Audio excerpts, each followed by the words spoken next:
In this chapter, we're going to learn CSS. So what is CSS? CSS stands for Cascading Style Sheets, and we're going to use it to add decoration and styling to our websites and give them a professional look. We will learn how to add colors to HTML text, boxes, or links.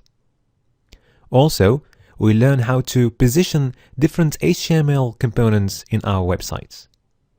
We will also learn how to add animation and add 2D and 3D transformations to our websites. At the end of this chapter, you will be ready to create a professional maths tutorial website that you will then share with the world and show your potential to clients and employers.